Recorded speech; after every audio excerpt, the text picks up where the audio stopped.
Hello everyone, welcome back to my channel. Thank you so much for watching. My name is Dr. Ritu Dayma. Welcome you all. और आज इस video में हम लोग बात करेंगे आगे के अफोरिज्म्स के बारे में। जैसे कि आप जानते हैं कि केस टेकिंग की सीरीज चल रही है, ऑर्गेनॉन ऑफ मेडिसिन के अफोरिज्म्स चल रहे हैं और हम 83 से 87 तक पढ़ चुके हैं।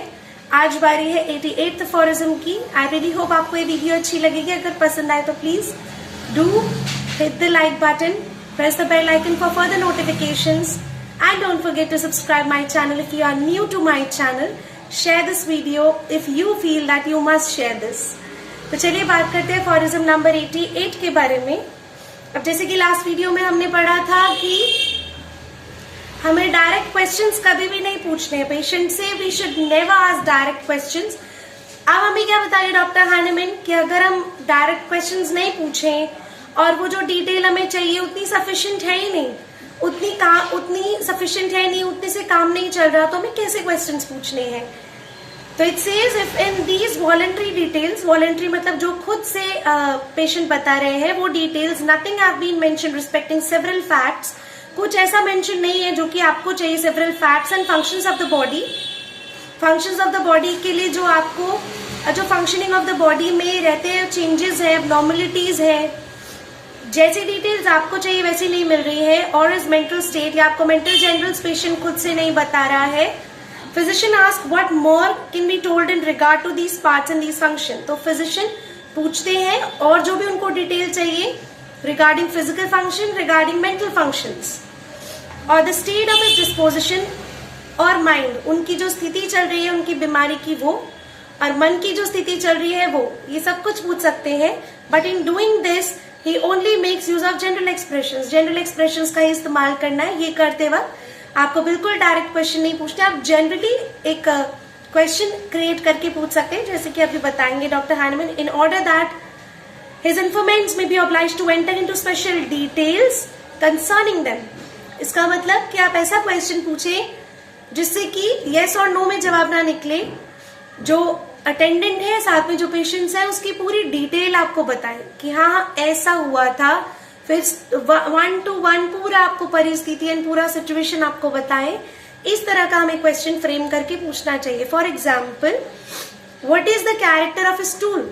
अब उसने बता दिया मोशंस है, मुझे ना पेट अच्छे से साफ नहीं होता। Now this is not the enough information हमारे लिए। पेट अच्छे से साफ नहीं होता ये इन्फॉर्मेशन काफी नहीं है, पर अब आपको पूछना है तो आप कैसे पूछेंगे। आप पूछेंगे what is the character of stool, stools का कैरेक्टर कैसा है। How does he passes water, urine के बारे में पूछ रहे हैं। How is it with his day and night sleep, नींद कैसी आ रही है, दिन में नींद आती है नहीं आती है, या आप सीधा रात को ही सोते हैं, आपकी नींद कैसी है। हाउ अबाउट द थर्स्ट, पानी की प्यास, पानी की प्यास कैसी है। अब हम ऐसे नहीं डायरेक्ट पूछ सकते आप पानी कम पीते हैं, आप पानी ज्यादा पीते हैं, ऐसे नहीं। आपकी पानी की प्यास कैसी है, दिन भर में कितना पानी पी लेते हैं। आपको लगता है आपके फैमिली मेंबर से कंपैरेटिवली आप कम पानी पीते हैं या ज्यादा पीते हैं। आप कैसा पानी पीना पसंद करते हैं, ठंडा, गरम, नॉर्मल, कैसा पानी। You can give options but you can not create the question जिससे कि वो येस और नो में जवाब दे। What sort of taste has he in his mouth, मुंह में किस तरह का स्वाद रहता है आपके। जनरली यहाँ पर बात की जा रही है फिजिकल जनरल्स की। मैं किस तरह से पूछती हूँ questions when I ask about desires and aversions. मैं पूछती हूँ आपको खाने में सबसे ज्यादा क्या पसंद है, और अगर वो कोई पर्टिकुलर डिश बताते हैं तो वो पर्टिकुलर डिश तो हमें मिलेगी नहीं, क्योंकि वेस्टर्न कल्चर में फूड आइटम्स अलग है, इंडियन फूड आइटम्स अलग है। मैं पूछे राजमा चावल बहुत अच्छे लगते हैं तो ये तो मैं कहीं ढूंढ नहीं पाऊंगी ना, राजमा चावल अच्छे लगते हैं। तो इसलिए आप जनरली पहले से पूछेंगे आपको खाने में सबसे ज्यादा क्या पसंद है, फिर उसके बाद आप पूछेंगे। आप इस तरह से पूछ सकते हैं कि मीठा, तीखा, खट्टा, नमकीन, चटपटा, आप क्या ज्यादा पसंद करते हैं। फिर बोलते सब चलता है मुझे, मैं सब तरह का खाना खा। फिर भी आप एक और बार ऐसे पूछ सकते हैं कि अगर चारों पांचों फ्लेवर्स आपके सामने है तो सबसे पहले उठाकर आप क्या खाएंगे। तो इस तरह से आप जो है इंक्वायर कर सकते हैं विदाउट अलाउइंग द पेशेंट कि वो येस और नो में ही जवाब दे। और क्या है आगे, what are most repugnant to him, क्या चीज बिल्कुल पसंद नहीं है आपको, एक और पूछ सकते हैं, क्या चीज आपको बिल्कुल बर्दाश्त नहीं होती, क्या खाने से आपको परेशानी हो जाती है। Has each its full natural taste or some other unusual taste? How does he feel after eating or drinking? अच्छा, हर एक चीज का ठीक नॉर्मल सा स्वाद आ रहा है या कुछ अलग सा स्वाद आ रहा है आपको, या आपको खाने के बाद, कुछ भी पीने के बाद कोई परेशानी तो नहीं हो रही है, खाना पीना ठीक से खाया जा रहा है, इस तरह से पूछेंगे। खाने के पहले बाद में कोई परेशानी, इस तरह से पूछेंगे। Has he anything to tell about the head, the limbs or the abdomen? शरीर में और कहीं भी कोई भी परेशानी है तो बता सकते हैं आप। स्पेसिफिकली इसके अलावा भी आपको कभी भी कोई ऑन एंड ऑफ परेशानी होती है, सर से लेके टोस तक कोई परेशानी होती है तो आप मुझे बता सकते हैं। इस तरह से आप क्वेश्चन से पूछते हैं तो पेशेंट बहुत ही क्लैरिटी से आंसर करते हैं और बहुत डिटेल में आंसर करते हैं। अब हम बात करते हैं फॉर एग्जाम्पल नंबर 89 के बारे में। फॉर एग्जाम्पल नंबर 89 में डॉक्टर हैनमन क्या कह रहे हैं, when the patient for it is on him we have chiefly to rely for the description of his sensation. जब भी हमारे पास कोई पेशेंट आता है तो वो हमें जो कुछ भी डिटेल्स बताते हैं चीफली हम उस पर ही डिपेंड करेंगे ना, मतलब उन्होंने जो कुछ भी बताया हमने उसे माना और एक डिजीज पिक्चर क्रिएट किया। तो जो भी हमें पेशेंट बताते हैं उस पर हमें चीफली रिलाई करना होता है, जो भी उनके सेंसेशंस है, जो भी उन्होंने डिस्क्राइब किया।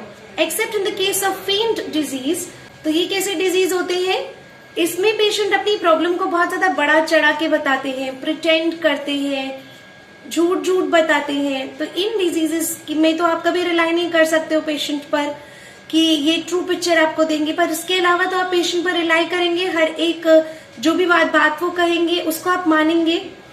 Has by these details given of his own accord and his answer and in answer to the inquiries, जो भी आपने पूछा उसका जो जवाब मिला, और साथ ही साथ given on his accord, उनके अकॉर्डिंग जो भी उन्हें सही लगा उन्होंने आंसर किया, उसके बेसिस पर क्या होता है, फर्निश द requisite information, और आपने बहुत कुछ जो इन्फॉर्मेशन लिया and trace the tolerably perfect picture of the disease. तो आपने ये सब करके क्या किया, आपने एक परफेक्ट पिक्चर जो है डिजीज की क्रिएट की। कैसे कैसे, जो पेशेंट ने आपको डिस्क्रिप्शन दिया, सेंसेशंस जो कुछ बताए, जो आपने उनसे पूछा, जो आपने इंक्वायर किया, और जो भी इंफॉर्मेशन की कमी थी वो जो आपने उनसे पूछा, उसके बेसिस पर आपने एक पिक्चर क्रिएट की। अब जो फेंट डिजीज के बारे में हमने पढ़ा, तो आपको कैसे पता चलेगा कि पेशेंट झूठ झूठ बता रहे हैं, या पेशेंट एग्जैजरेट कर रहे हैं, या पेशेंट प्रिटेंड कर रहे हैं, ऐसा कुछ है नहीं। शायद जब आप फ्रेशर होते हैं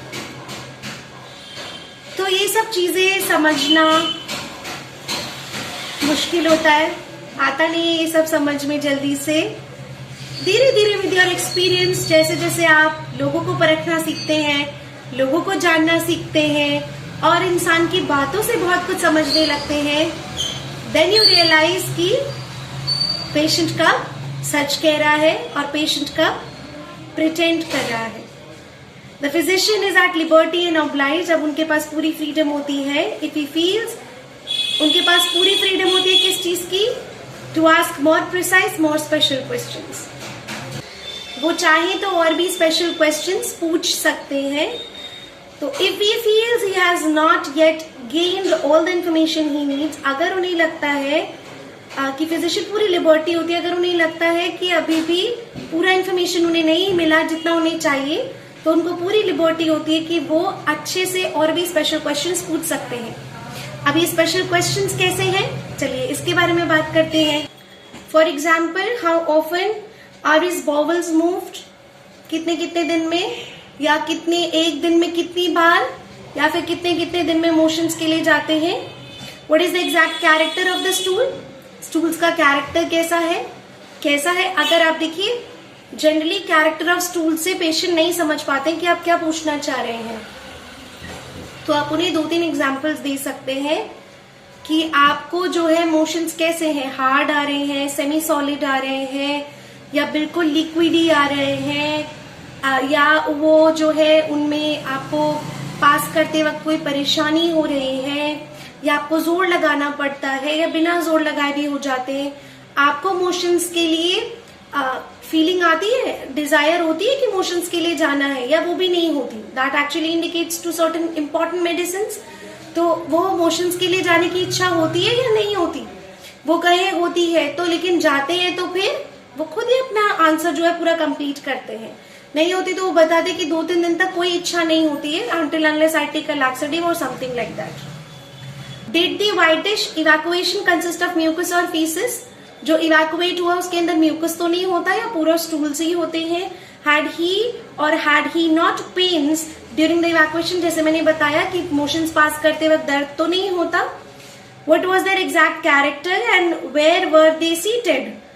एग्जैक्ट कैरेक्टर कैसा होता है, फिर से वही पूछ रहे हैं। What did the patient vomit? Patient ने वॉमिटिंग में क्या निकाला? Is the bad taste in mouth putrid, bitter, sour और what? मुंह में जो स्वाद है वो कैसा है, कड़वा है, खट्टा है या अजीब सा है, सड़ा सड़ा सा मुंह में टेस्ट आ रहा है और कैसा? Before or after eating or during the repast? At what period of the day was it worse? अब क्या पूछ रहे हैं, वॉमिटिंग कब होती है? खाना खाने के पहले होती है, खाना खाने के बाद होती है कि कभी भी हो जाती है? At what period of the day was it worse? दिन के किस समय पे बहुत ज्यादा परेशानी होती है? What is the taste of what is irritated? जो भी बोलते हैं ना, हमें बहुत एसिडिटी हो रही है तो हमें बहुत डकारें आती है, तो डकारों में कोई टेस्ट होता है, डकार का कोई टेस्ट आता है कि कोई टेस्ट नहीं आता? ना डॉक्टर हैंडमैन अब हमें बता रहे हैं यूरिन के बारे में। यूरिन के बारे में क्या क्या इंक्वायर कर सकते हैं? Does the urine only become turbid on standing or it is turbid when first discharge? Cloudy होता है आपका जो यूरिन है, वो जैसे डिस्चार्ज करना शुरू करते हैं क्लाउडी रहता है, या फिर वो स्टैंड मतलब थोड़ी देर ठहरा रहेगा तो वो क्लाउडी हो जाएगा, टर्बिड हो जाएगा। उसका कलर क्या है, जब उसे फर्स्ट निकलता ही है तो क्या कलर होता है? वैसे भी normally you must develop a habit की यूरिन जब पूछ रहे थे यूरिन का रंग कैसा है जरूर पूछते हैं, और पेशेंट अगर कहता है नॉर्मल है तो उसका नॉर्मल पे नॉर्मल मत लिख दीजिए, उनसे पूछिए आपका नॉर्मल कैसा, कलर कैसा है यूरिन का, कितनी बार पास करते हैं यूरिन, दिन में कितनी बार जाते हैं लगभग, और रात को कितनी बार जाते हैं, और what colour is the sediment, अगर कुछ निकल रहा है उसके अंदर से तो सेडिमेंट्स कैसे हैं। How does it behave during sleep? Now sleep patterns के बारे में, आप कितने घंटे सोते हैं, कब सोते हैं, रात को ही सोते हैं कि दिन में भी सोते हैं, आपके स्लीप पैटर्न्स कैसे हैं, कितने बजे आपको नींद आ जाती है, और क्या पूछ सकते हैं, how does he behave during sleep? Does he wine, मोन, टॉक और cry out in sleep? Sleep में कैसा बिहेवियर रहता है? साउंड स्लीप होती है, अटेंडेंट बोलते हैं नहीं, रोता है, बोलता है, बातें करता है, मोर्निंग करता है, मुन मुन मुन मुन कुछ कहता है जो समझ नहीं आता, अचानक से does he start in sleep, like सोते वक्त अचानक से ऐसे करके हो जाता है ना, जो सोते सोते उसे कहते हैं स्टार्ट, एकदम से एक शिवरिंग जैसा करके होता है। Does he snore during inspiration और ड्यूरिंग एक्सपिरेशन? खराटे लेते हैं कि नहीं लेते? Does he lie on his back और ऑन विच साइड, किस साइड पर सोते हो? अगर उल्टे सोते हैं तो भी अलग मेडिसिन है, बैक पे ही अच्छे से नींद आती है तो ही अलग मेडिसिन है, जब सोते हैं तो मुंह से सलाइवा निकलता है तो अलग मेडिसिन है, आराम से उठ जाते हैं, अचानक से उठ जाते हैं, या फिर बहुत साउंड स्लीप आती है, गहरी नींद आती है। कई बार पेशेंट ये भी बोलते हैं एक बार नींद खुल गई तो उसके बाद वापस नींद नहीं आती, पूरी रात बीत जाती है, अगर एक बार अगर नींद टूट गई तो वो टूट गई। How does he feel immediately after waking from sleep? सुबह सोकर जब उठते हैं तो कैसा महसूस करते हैं? जो भी सिम्टम है उसके बारे में अच्छे से पूछें कि ये आपको कितने दिनों में होता रहता है, रेगुलर है, कितने कितने दिन में आपने नोटिस किया होता ही होता है, वो जरूर लिखना है। What is the cause that produces it each time it occur? जैसे कि हेडेक है तो आपको क्या लगता है क्या क्या कारण है आपका जो अचानक से ये दर्द उठता है? Does it come on while sitting, lying, standing और व्हेन इन मोशन? आपका जो दर्द है वो कैसे होता है?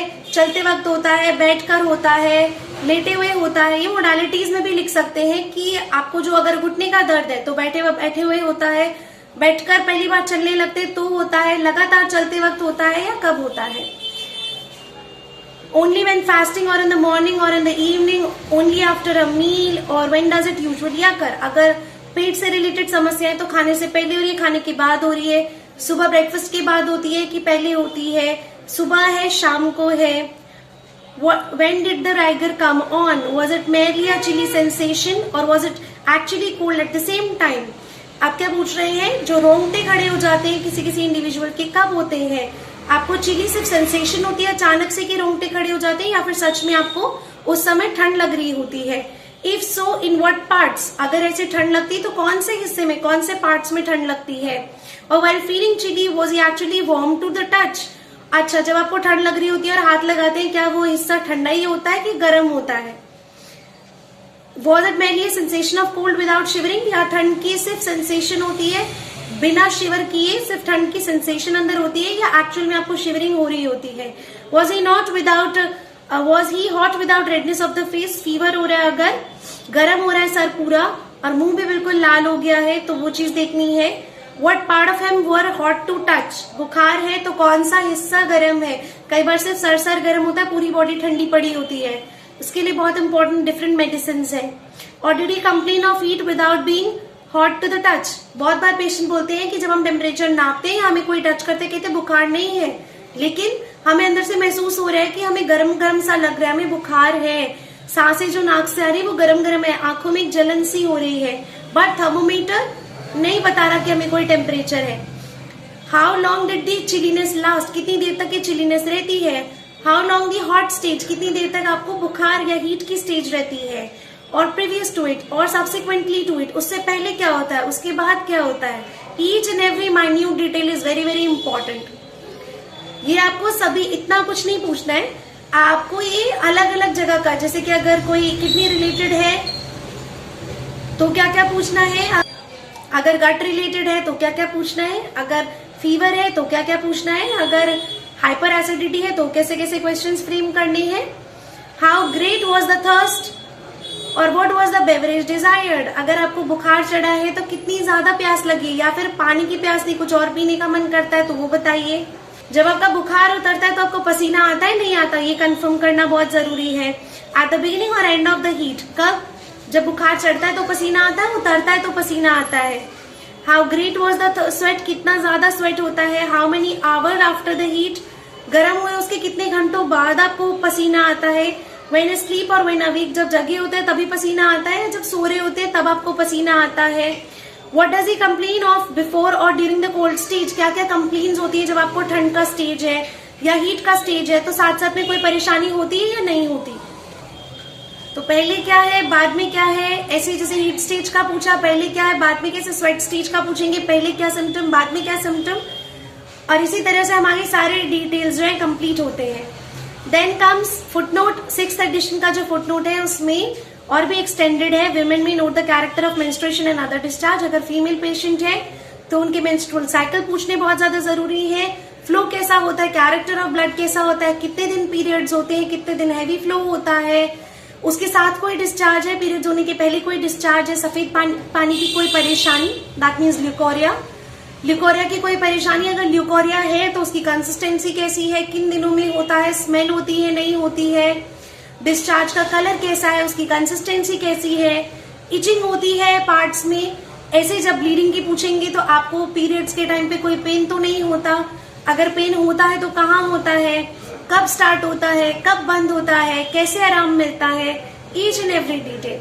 So this was all about 88 and 89। I really hope आपको ये बहुत बहुत मदद करेगा। आप एक बार इसको खुद से फिर से पढ़ें एंड यू विल रियलाइज कि केस टेकिंग के लिए कितना इंपॉर्टेंट है ये एक एक क्वेश्चन यहाँ पर, क्योंकि वीडियो की एक टाइम लिमिट होती है इसलिए मुझे उसमें उसे फिनिश करना है। पर आप उसे पढ़े, आराम से पढ़े, समझे। And if you really have any doubt, any question regarding this case taking, you are free to comment me below. Comment करके जरूर बताएं अगर आपका कोई क्वेश्चन है और आपको वीडियो कैसी लगी। Subscribe to my channel and don't forget to please hit the like button if you like this video. Stay tuned. I'll come up with 90 and 91 really very soon. Bye bye.